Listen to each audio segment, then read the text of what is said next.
अगर इंसान अपनी जिद पर आ जाए तो वो कठिन से कठिन काम को भी बड़ी आसानी से कर सकता है। दोस्तों, कुछ लोग अपने भाग्य को दोष देकर इस तरह से बैठ जाते हैं, वो बस यही कहते हैं कि हमारे भाग्य में ऐसा लिखा ही नहीं। दोस्तों, आज की जो कहानी मैं आपको बताने जा रहा हूँ, यहाँ पर एक 14 साल की लड़की जो 9वीं कक्षा को पास करके जाती है, तभी उसके घर वाले उसकी शादी कर देते हैं। दोस्तों, 14 साल की लड़की की शादी एक पुलिस वाले के साथ में हो जाती है। उसके बाद वो अपनी ससुराल में पहुंच जाती है।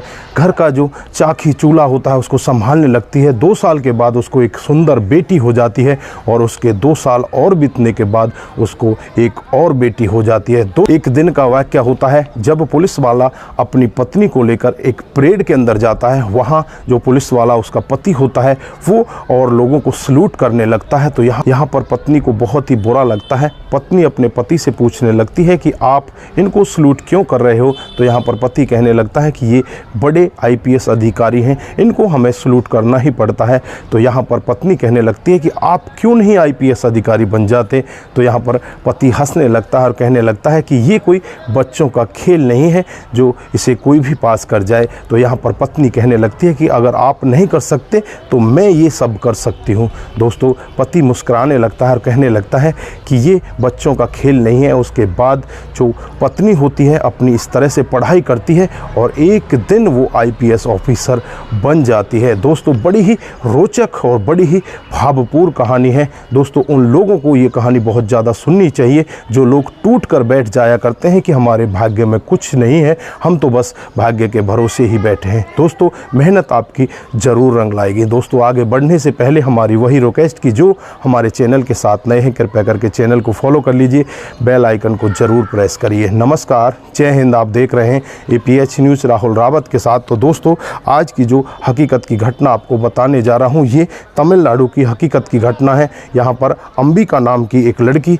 जो 9वीं क्लास में अच्छे अंकों से पास होती है और पास होने के बाद जो उसके घर वाले होते हैं उसकी शादी की तैयारियां करने लगते हैं और एक पुलिस वाले से सन 1996 में उसकी शादी कर दी जाती है। दोस्तों, शादी के बाद दुल्हन अपने घर में पहुँच जाती है और वहाँ अच्छे से रहने लगती है। 2 साल बाद ही उसको एक सुंदर बेटी पैदा होती है। दोस्तों, उसका जीवन जो घर का चूल्हा चाकी होता है उसी में चलने लगता है। उसके 2 साल बाद और उसको एक बेटी पैदा हो जाती है। दोस्तों, यानी कि 2 बेटी उसको हो जाती हैं। इनका वाक़या होता है जब यहाँ पर उसका पति उससे कहता है कि 26 जनवरी की परेड है, क्या तुम उसे देखना चाहती हो। तो यहाँ पर पत्नी कहती है कि हाँ, मैं 26 जनवरी की परेड को देखना चाहती हूँ। उसके बाद पति के साथ पत्नी 26 जनवरी की परेड को देखने के लिए चली जाती है और वहाँ जाने के बाद जो नज़ारा देखती है उसका पति और लोगों को सलूट कर रहा है तो उसे अच्छा नहीं लगता। वो अपने पति से पूछने लगती है कि तुम इन लोगों को क्यों सलूट कर रहे हो। तो यहाँ पर पति कहने लगता है कि ये सब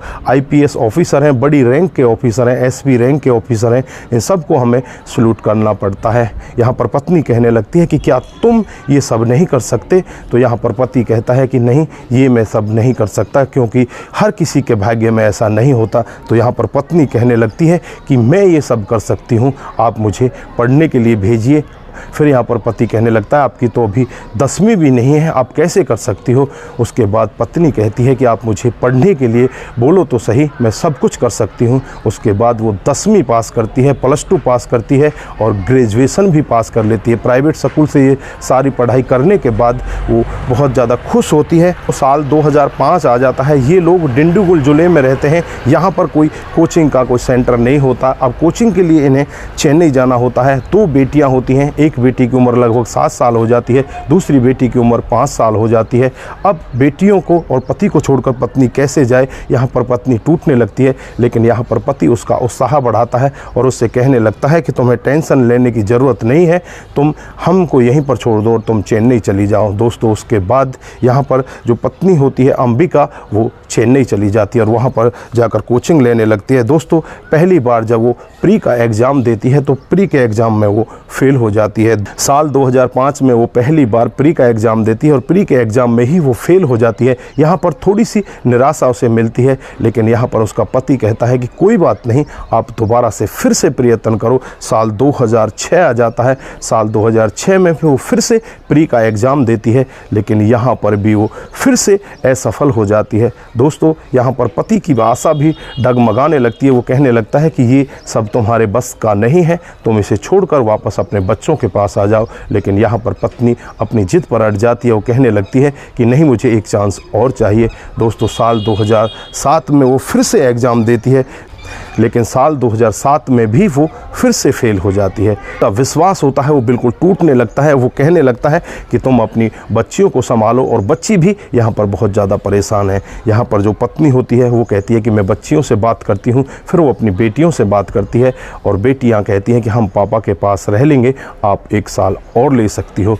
दोस्तों, उसके बाद साल 2008 में वो अंतिम प्रयास करती है और इस प्रयास में वो प्री में पास हो जाती है। उसके बाद मेंस होता है, वो मेंस को भी पास कर लेती है। अब जो यहाँ पर सबसे कठिन होता है वो इंटरव्यू होता है। वो इंटरव्यू में जाकर बैठ जाती है और इंटरव्यू को भी वो पास कर लेती है। दोस्तों, वो IPS बन जाती है और उसके बाद जो घर वाले होते हैं उनकी खुशियों का ठिकाना नहीं होता, बेटियों की खुशियों का ठिकाना नहीं होता, अंबिका की खुशियों का कोई ठिकाना नहीं होता, क्योंकि आज वो IPS बन चुकी होती है। दोस्तों, महाराष्ट्र में वो DCP की पोस्ट पर लग जाती है, डिप्टी कमिश्नर ऑफ पुलिस, और उसे आज लेडी सिंघम के नाम से भी जाना जाता है।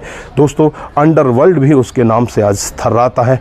इतनी मेहनत करने के बावजूद एक मात्र 14 साल की उम्र में उसकी शादी हो जाती है और उसके बाद उसे 2 बच्चे 2-2 साल के अंतराल में हो जाते हैं। 2-2 लड़कियां हो जाती हैं। दोस्तों, उसने कभी भी हार नहीं मानी। उसने कभी भी ये नहीं सोचा कि तेरी छोटी सी उम्र में शादी हो गई, तू अब ऐसा कर नहीं सकती। मात्र 9वीं क्लास में उस समय में वो पास करके आई थी। उसके बाद उसने 10वीं भी पास की, +2 भी पास की, ग्रेजुएशन भी पास की, और कई बार वो ओनली प्री में फेल हो जाया करती, लेकिन कभी भी उसकी हिम्मत अपने आप से उसने डगमगाने नहीं दी। और इस तरह से उसने मेहनत की कि आज पूरे जहां में, पूरे देश में, पूरे विश्व में उसका नाम है। दोस्तों, अंडरवर्ल्ड भी उसके नाम से कांपता है। तो दोस्तों, ये थी आज की हकीकत की कहानी। उन लोगों को ज़रूर सुननी चाहिए जो डीमोटिवेट हो चुके हैं, जो इस तरह से अपने मन में ठान चुके हैं कि हम अब कुछ नहीं कर सकते। दोस्तों, पढ़ाई का कोई समय नहीं होता। पढ़ाई के लिए आप जब भी तैयार हो जाओ, जब भी आप अपने मन में ठान लो कि मुझे